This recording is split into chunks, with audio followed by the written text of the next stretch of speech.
Yvette, vous êtes de la région parisienne, mais vous connaissez bien cette région bourguignonne, en particulier Morvandel. Oui. Qu'est-ce qui vous a amené aujourd'hui sur ce chantier de fouilles qui est aux portes d'Autun? Le hasard, c'est-à-dire prendre un journal qui s'appelle Saône-et-Loire que je n'achète jamais, parce que je me suis trompée de journal.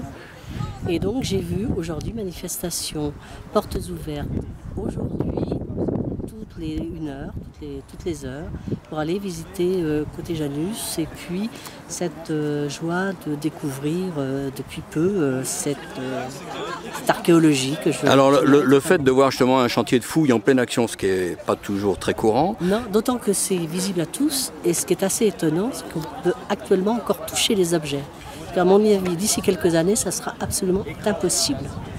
À votre avis, quel est l'intérêt d'aller creuser un petit peu ce passé, effectivement, d'aller se remémorer cette histoire gallo-romaine? Tout simplement parce que c'est le passé, c'est nous, et c'est le passé de nos ancêtres, et que si on n'a pas d'histoire derrière nous, on n'a rien devant soi. Enfin, pour moi, c'est clair, et précis. Je ne vois aucun intérêt d'aller ailleurs, en ce moment, devant, pour voir ce qu'on voit surtout, et pas aller derrière, parce que là, on le découvre. En plus, on ne le connaissait pas. Donc, c'est fantastique. Je disais en début d'interview que vous connaissiez bien cette région Morvandel, où vous aviez séjourné assez souvent. Qui dit Morvan dit bien sûr passage romain, mais dit aussi gaulois. Alors, on est à la croisée de deux cultures, gauloise et romaine.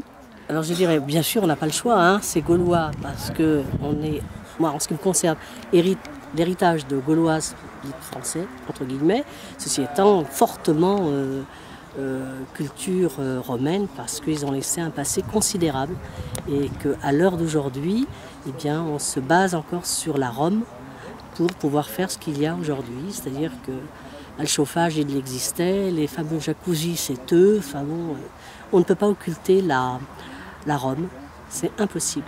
On ne peut vraiment pas occulter la Rome.